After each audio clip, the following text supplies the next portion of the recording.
Thank you. This is Markus Schneider. I'm with mClick.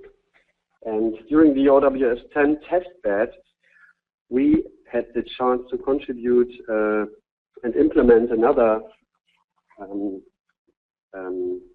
help for verifying that AIXM datasets are actually valid and meet certain correctness requirements. And in that sense, one may also think about the aeronautical data quality initiatives that are currently ongoing. So I would like to introduce to you what the validation service can do in that respect. So basically, it all boils down to the fact that AIXM enablement is an ambitious undertaking. And over the last 10 years, I think it has been well understood that it's quite challenging to generate perfectly valid AIXM data sets, while on the other hand, it's absolutely required to ensure quality. And this is not only because technically it can render a data set unprocessable if even a single attribute is missing or has an unsupported or incorrect value, but it can also, of course, lead to problems in reality if incorrect data gets through and is actually used in production systems. So I would like to point you to the question of what correct AIXM datasets actually are. So one can say that this is that there are two aspects of that. First is that being in a computer language expressed in XML, one can first have to make sure that an AIXM dataset is syntactically correct, that is, it has the correct structure. But the other and harder to tackle challenge is actually how to check whether a data set makes sense and can safely be used. The validation service that we built and provided in the testbed therefore has two phases of validation, as you can see in the brown region. So there are, the validator service itself performs two phases of validation.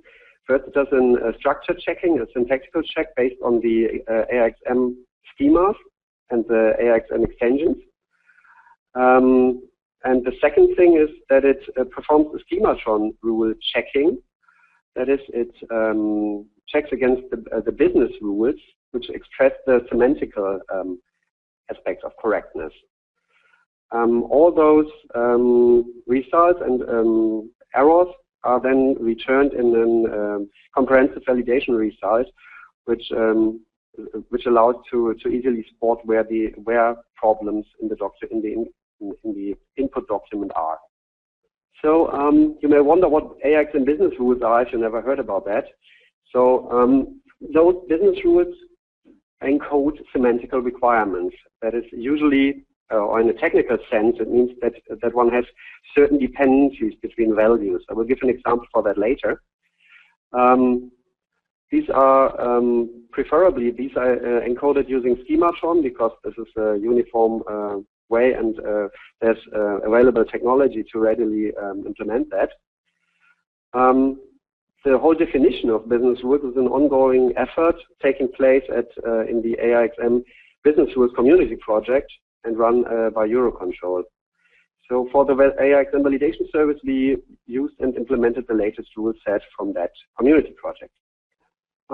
Here I want to give you an example of first you see the web interface of the validation service. This is where the screenshot comes from. But it also gives an impression of the kind of checks this performs. I mean, here in this example, if you look at the lower part, we see that in line 31, there's a warning and saying that each airspace volume with upper limit UOM equal to FL/SM shall have upper limit value expressed with 2 or 3 digits. Meaning that in our example, as you can see in the editor pane on the left, that is actually one line below in line 32, there is the airspace volume object has the attribute upper limit, and it's expressed in the unit of measure unit flight level and having a value of ceiling. But this is not correct in that case, because if the upper limit is given as if the UM is FL, the upper limit must be given as a numerical value. So this is one thing that was defined in the one aspect of correctness for a document, which was defined in the business rules project and can now be readily checked with this validator. If you want to try it yourself, you can also see the online URL below. We were able to make this validator service available to the public now. Formerly, it was only available to OWS 10 participants, but it can be used by everybody now.